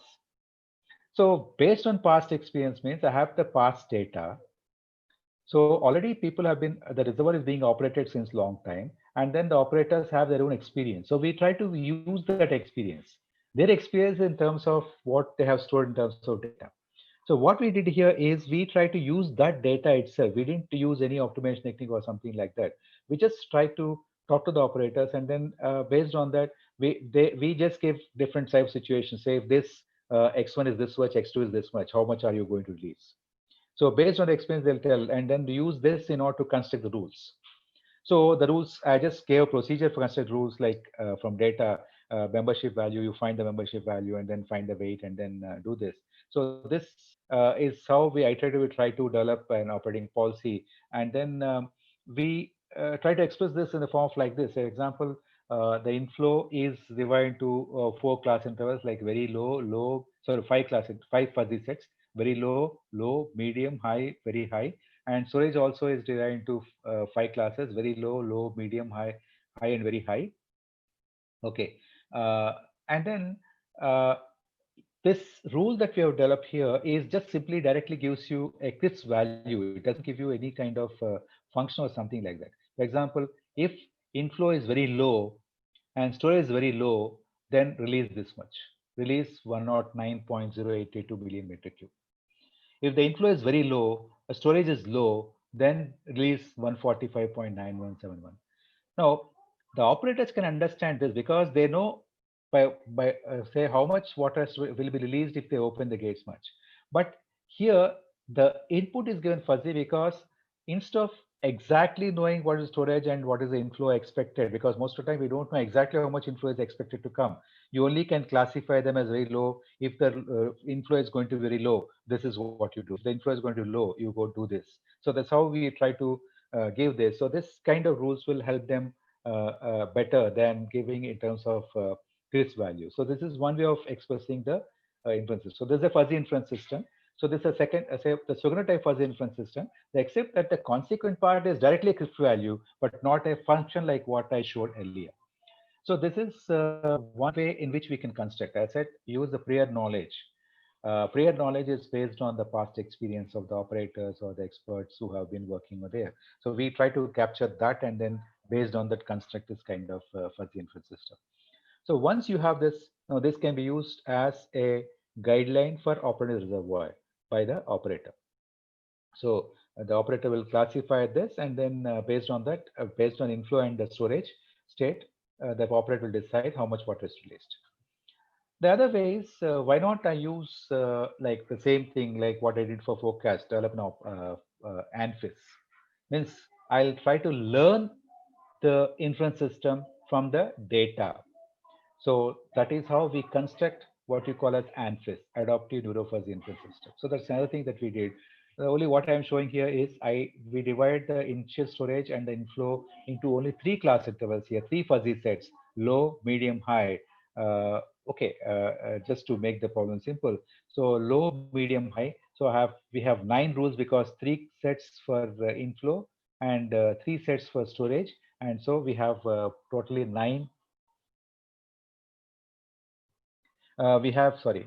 we have 9 such tools, and so these 9 rules, based on these 9 rules, we have constructed this fuzzy inference system. So this is the consequent part is given on the left side, sorry, the right column. So this is other way in which we can construct the control. So the fuzzy inference system that I talked about can be used for prediction. That's an example that I've shown. Another example is where we can use it for say operation control. So I'm trying to control a reservoir. So for control a reservoir, and like this, ANFIS has been used for controlling a waste treatment system, controlling a treatment process, or say for example, predicting the water quality in a river. In fact, another example that we have done, another study we have done is we try to forecast the water quality in a river using ANFIS. So there are different such examples that where we can try to use this ANFIS either for control or say inference. Just before I wind up, one more just example. This is not fuzzy system, but as I mentioned in the morning, we can have different applications where the fuzzy concept, the fuzzy logic can be used as a base in any of the mathematical techniques that we use, and then develop into a fuzzy application. So we tried say one of the commonly used optimization technique that's used for developing the operating policy of reservoir. Those who are familiar with water systems and then operating policies is what is known as stochastic dynamic programming. So that's a very popularly used method for developing the optimal operating policy. But I'll just show you how actually that say optimal operating policy, that optimization technique can be made into fuzzy. It's stochastic already because we are considering it's stochastic in a sense because the inflows are uncertain, and then thus the obviously operating policy of the reservoir is uncertain. And so that uncertainty taken care of by stochastic dynamic programming. But we are trying to incorporate the fuzziness also. So the basic logic we replace that Boolean logic with fuzzy logic, and that's how we try to build up a fuzzy dynamic model. How we did it? Okay, I'll show you. These are just say data about the project. Basically, the Hirakud reservoir is used for three important purposes. One is initially, actually, if you know the history of Hirakud project, it is constructed for flood control to control the floods in delta area. Then it's being used for irrigation as well as hydropower. So it generates about 307.5 megawatts of say this thing, and irrigates almost more than 1.5 lakh of hectares of area irrigation area. So these are three major purposes for which the reservoir is being used. Okay, so I was mentioning about say operating rules. This is how in fact the reservoir's operating rules are prescribed in terms of rule curves like this, what you call as rule curves. Say in terms of what should be the level at which you want to keep the reservoir. So based on that, you decide how much water is released. But say what we try to do here is develop an optimization model to develop the operating policy. It's nothing to do with ANFIS or this thing that I have talked about earlier. It just we are trying to develop and use an optimization technique to develop the operating policy, best policy, because the ANFIS is actually based on what the past experience. We just only try to capture the past experience using ANFIS. We didn't do any optimization. But I want to optimally utilize the water resources that are there in the reservoir. Then in that case, I need to develop an optimization model. So this has nothing to do with ANFIS model that I showed earlier. So these are okay, the demands and all those things. Now, uh, for what purpose are you operating a reservoir?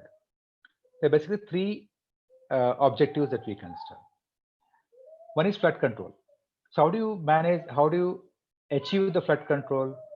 I would like to keep the reservoir as empty as possible during the monsoon season so that if the flood is going to come in the future, that flood will be absorbed by this. So if I want to use a reservoir flood control, I have to keep the reservoir empty. So the any flood that comes is absorbed by the reservoir and downstream areas are protected from flood. So if I want to achieve this objective, I want to keep the reservoir as empty as possible. So the term as empty as possible, I'm not defining precisely. I don't know how exactly means when I say empty, to what extent I should, how much empty I should make it. So this is something which is fuzzy. So I just make it as a fuzzy thing, as empty as possible. That's the thing. And you have to satisfy your irrigation demands, and you have to produce sufficient amount of hydropower. So again, how do you define the satisfaction? The level of satisfaction again is fuzzy. So satisfy, I'll call this as fuzzy, and sufficient amount of hydropower, this also I will put as fuzzy. So say each objective I'm describing as a fuzzy set. It's not a crisp value. So the objectives are not crisp. The objectives are fuzzy. I want to protect the downstream areas from flood. So I want to keep the reservoir as empty as possible. So I define this as empty as possible as a fuzzy set on the storage. So if my reservoir is full, obviously I'm not happy with the this objective. So obviously I have to give a membership function of 0. The reservoir is completely empty, then obviously the membership function given to this is 1. So obviously membership function has 0 vary from 0 to 1 between these two extremes. Similarly, satisfy irrigation demand. If I'm able to meet all the requirements demand of the irrigation, then I'll be satisfying complete to complete extent. So I'll give a satisfaction will be 1. But I may not be able to meet the full requirements. So depending upon to what level I'm able to meet the requirements of irrigation, I'll be able to satisfy them to some degree. So degree to which I'm satisfying, I'll try to specify that as say level of satisfaction or as a fuzzy set. And then okay, if I'm able to generate to full capacity hydropower to its full capacity, it has got some installed capacity. If I'm able to generate that much, then obviously I'm completely satisfied. I'll give a degree of membership of 1. But obviously we'll not be able to generate that much hydropower always. So we will always be generating lower than the installed capacity, depending upon to what extent we are say we are lower than the installed capacity. Accordingly, I can define the degree of satisfaction or degree of membership and then define this as a fuzzy. So we define the three objectives as fuzzy, and then based on that, okay, this is what I'm trying to do. I want to optimize all the three objectives simultaneously. That means I'm trying to maximize the flood control benefits, maximize the say power benefits, and maximize this. So obviously, I'm trying to use a intercept because I'm using an AND operator. So morning, as I explained earlier, the decision that I have to make mu d should be minimum of this two. Whatever membership I'm getting for irrigation, power, and flood control, I'm taking the intersect of this intersection of all these three fuzzy sets. So the intersection is obviously a minimum use minimum operator. So there's the intersection, and this is I want to maximize the expected satisfaction level that I get from the reservoir or all the time steps for which I'm trying to define this. So that's what we are trying to maximize the, because I am using the term expected because I cannot exactly predict how much, what is going to happen because of stochasticity, because of the uncertainty in the inflows or the rainfall and other things. So I'm using the using an acceptor operator, which is defines the stochastic variable. So this is how the optimal objective function that I used. And okay, I'm not getting details because again I have to go talk about reservoir operation or the constraints and all those things. This is typically a dynamic programming formulation, recursive equation. Those are familiar with stochastic dynamic programming, I think they'll be able to appreciate this this thing. and then based on that, we try to actually, this is how typically we show the operating policy, different levels of storage and different levels of inflows, and then what will be the final storage level. For one particular year we have done, and we simulate the reservoir based on this operating policy, and this is how the performance of the reservoir and irrigation, hydropower, and flood control is at different times. All this is just to validate the model that we have developed. But the idea here is I just try to want to show how a typical optimization model using fuzzy objectives, because most of the time what we want, what are the objectives that we say, what are your objectives, is not very precise, and the reason why we actually try to uh, convert them into fuzzy and then use the fuzzy optimization. So just to conclude, let me.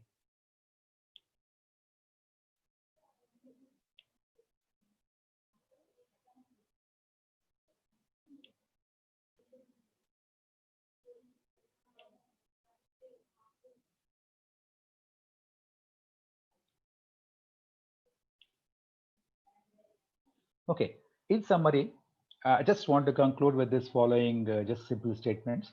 Uh, this entire workshop for FDP is on soft computer techniques. I just only talked about one component of computing, but you are going to learn different components of computing during this entire FDP.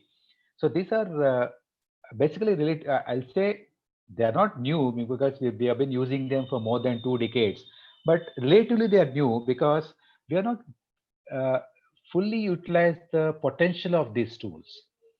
They have a lot of potential to solve different types of complex problems. I find a lot of literature of these tools being used in water resources, because that being my specialization, I keep searching the applications. I find a lot of such applications in water resources area on the application of the soft computer techniques. Maybe the same thing is, I think transportation engineering is another area where a lot of such applications I find. Maybe structural engineering is one where I think there's very little of such applications of this. But a lot of potential of using these tools in our modeling, because most of our problems in civil engineering are very complex in nature.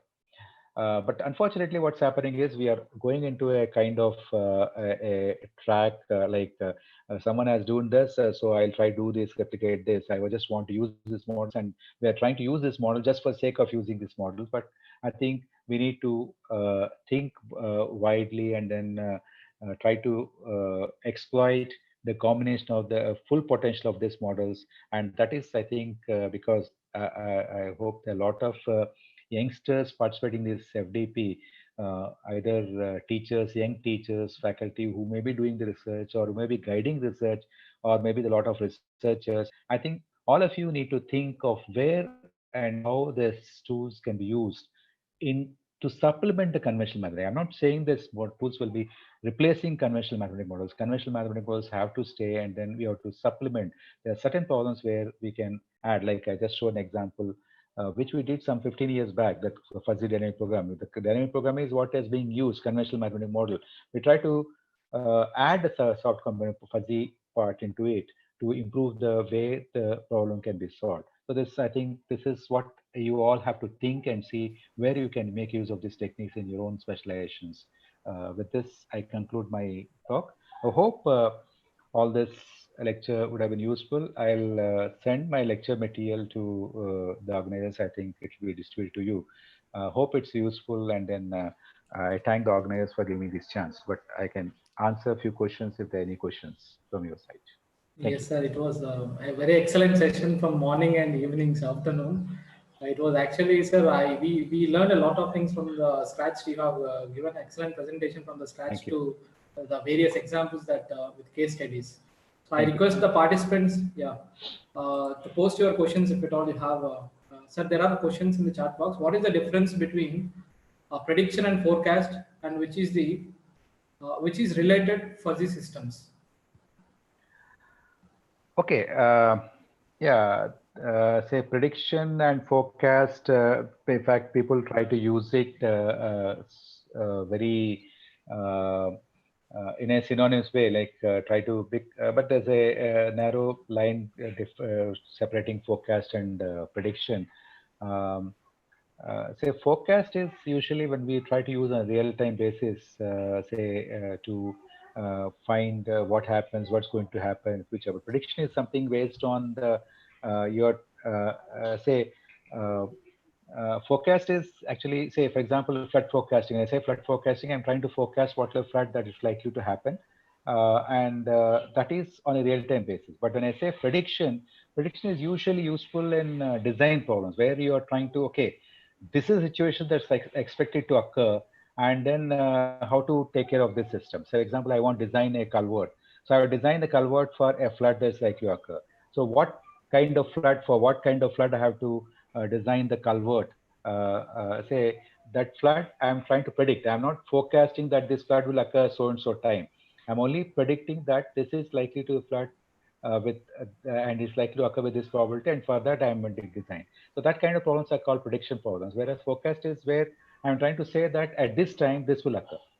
So in hydrology, actually, most of the time people try to say use them synonymously. In fact, I have also been using this.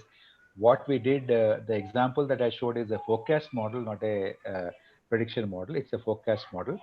In hydrology, actually, prediction is mostly in terms of frequency analysis that we do. We try to predict, like I said, example of this thing. Uh, but okay, prediction or forecast is what you are trying to say refer for the future.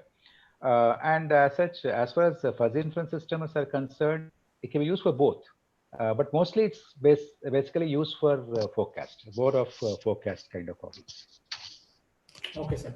The next question is, what is the source of getting data to apply these shows? So source of data for. What is the source of getting data to apply these shows? No, data depends upon what is data for where you get the data depends upon your nature of problem, isn't it? As far as the water source application are concerned, for example, the example that I shown for Hirakud Reservoir, we try to obtain the data from the project authorities. We approach the project operators and then try to get the data, past data. And you have a lot of sources, like for example rainfall data now I can get from IMD. If I want the flow data, I can approach the Central Water Commission.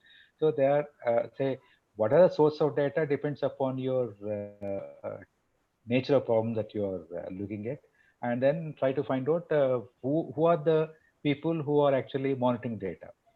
So, like I said, flow data, if I want the flow data anywhere in India, I'll approach the Central Water Commission. If I want the rainfall data of any particular location, I'll approach IMD or Indian Meteorological Department. Or any project, their respective state, their project irrigation departments or respective departments which control this. So that's how where we can get the data. Right, sir. Another question, could you explain the use of defuzzification? Okay, defuzzification is when the output is a fuzzy form, like what the example that I've shown earlier. We are trying to control a. Maybe I'll explain here.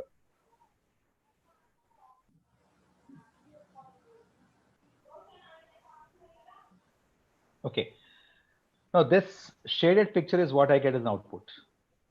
Say from a fuzzy inference system. Now, how do I make use of this to actually operate? Because finally, what is the purpose of this output? I'm using this for operating this I'm using for a control of a system.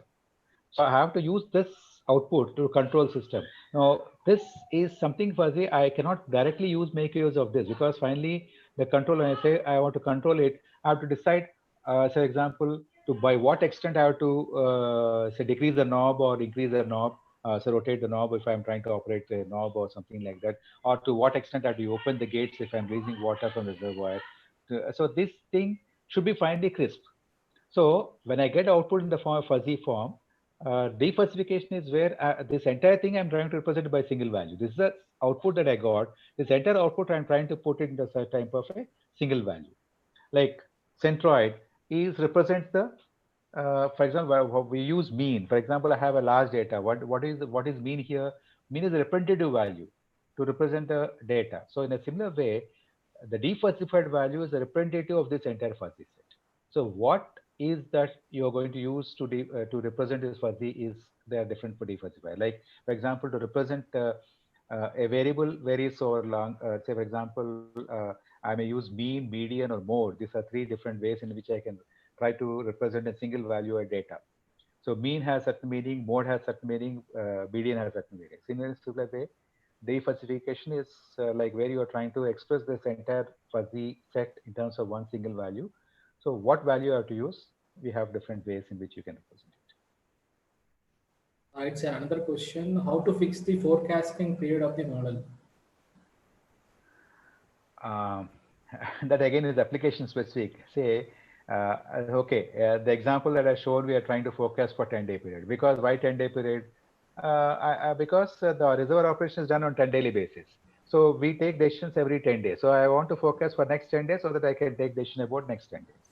If I am operating reservoir on daily basis, I will develop a forecast model for daily basis. So if I want to forecast flood, maybe I have to forecast the flood on an hourly basis or a daily basis, not on 10 daily basis. So if I'm developing a flood forecasting model for same area, then I may have to go for a daily flow data. So what interval you use for forecasting, to what extent you use forecasting, say that depends on the purpose of the problem. But anyhow, obviously, say most of the forecast models, this forecast model have, I said one time step. The time step here is 10-day period. One time step is 10 days. It could be 1 day or 1 hour or 2 hours. So, but when I say forecast, it could be there's another criteria to use lead time. To what, how many lead times? Whether I'll forecast only for next time period, or I can forecast for next two time periods, or I can forecast for next three time periods. This indicates the lead period. For example, I may forecast rainfall only for tomorrow, or I may forecast rainfall for next 2 days. That means a 2 day lead time. That means I'll try to forecast what is going to rainfall for day of tomorrow, or what's the rainfall that's going to happen after 3 days. So maybe sometimes you find 1 week ahead forecast. So most of the weather reports, they give you forecast for next 1 week. So that is lead time. You are trying to use the lead time. So, but obviously as the lead time increases, the uncertainty or the say accuracy of the forecast will be reduced. Okay, Yes, but yes. yeah. How to simulate a neural network in MATLAB? Somebody is asking me that. Uh, See, I think MATLAB is something which is easy to learn. There are a lot of there actually MATLAB is a lot of toolboxes. So I think there is a toolbox of neural networks. So try to explore that. You try to open the neural network. It has a graphical user interface, and through that you can try to say run some simple exercises and then learn how to use the neural network toolbox to train a neural network. Yes, sir. If data quantity is not low, but data quality is low, what are the best practices now? No, I could not get the question. Can you repeat it? If data quantity is not low, but data quality is low, what are the best practices now? Okay, this is a question I think which all of us face. Most of the time, we cannot say what's the quality of data. So, whatever model you are developing, the model obviously cannot improve the quality of data. If your quality of data is poor, obviously your model is also poor. And unfortunately, we have to believe the data. So I get data from so and source. So I believe data and do it. For example, I'm trying to get the hydrological data from IMD or from Central Water Commission. I assume that the data, they have all taken all precautions to maintain the quality of data and based on a developed model. So obviously I cannot make a comment on what's the quality of data because I'm not measuring the values. But if you're conducting experiment on your own, so for example, in the structural engineering laboratory, you are conducting your experiment and using that data, so you obviously maintain the quality and you know the quality of data. So nothing can be done as far as the quality is concerned. We have to depend on the whatever data we get. Quantity is important because more the data, because they're all statistical techniques. Whatever I've talked about, these are all statistical techniques. So more the data, better is your model. But I cannot say about as far as the quality is concerned. When the quality is poor, obviously your model also is poor. Yes, sir. There is another question from the participant. Can I simulate runoff based on rainfall projections, which is obtained from GCM models using soft computing techniques for next century? Uh, Please, okay, I'll say that the GCM models actually are prediction models. They're not forecast models. Okay, GCM, in fact, we use the GCM outputs to actually model the hydrological variables. So obviously it's kind of statistical analysis and we use a technique called downscaling. So downscaling is based kind of developing a statistical relation between the hydrological variable of your interest as a function of the GCM outputs. So I think a lot of people use the soft comment techniques like neurofuzzy systems or support vector machines, and you find a lot of literature on fuzzy classifiers, fuzzy classification, and regression. The soft comment techniques we use always because it's kind of the similar problem that I have shown. You are trying to predict your hydrological variable as a function of the GCM. So GCM predictions are available for next 1 century, say up to 2100, and use those GCM projections to predict the hydrology variables for the next this century till the end of century. If you develop a proper statistical downscaling procedure. So for statistical downscaling, you use any soft comment technique. Yes, sir. Yeah, that is all about the questions. If anybody is having questions, you can post. Participants, if you have any questions left, you can post in the chat box, or if someone want to ask, you can unmute yourself and make your queries cleared. Sir, very much thankful to you, sir. It's already 5:45. We are very sorry. Yeah, it's okay. It's okay. No problem. No problem. Yeah. So actually, we are unfortunate that we thought of meeting you personally, but it all happened because of this COVID-19. Yeah, yeah. uh, Actually, at least maybe after this COVID, sometime we will meet sure, in sure. person. Yes, sir. Sure. Actually, I always enjoy giving a physical because that's always better because we'll be directly interacting with the participants, and then Yes, that sir. way actually the sessions could be interactive because many times what happens is we present, the participants get doubts or they won't share the experience. So I always would like my presentations to be more interactive. But this kind of mode, the problem is I cannot make it interactive because of Yes, sir. technological limitation. So, but still I enjoyed presenting. I hope my lecture was useful, and then say everyone, it will be useful in your future. Someone is trying to ask one question. Let us give one chance. Ratna Okay, okay. Kumar, yeah, please. I'll just unmute you, or if you are able to unmute yourself, you can unmute.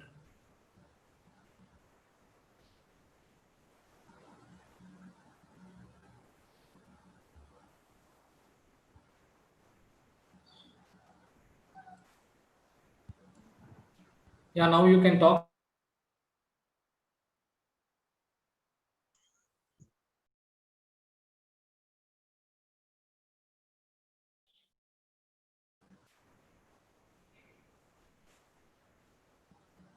I don't know, maybe some technical issue is there, sir. That's okay, fine. Okay.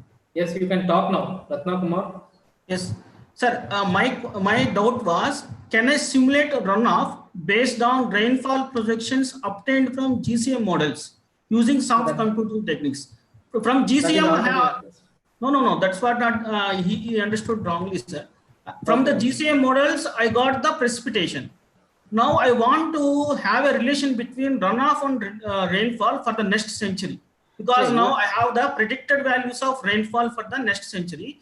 So from that, I want to have the prediction of runoff.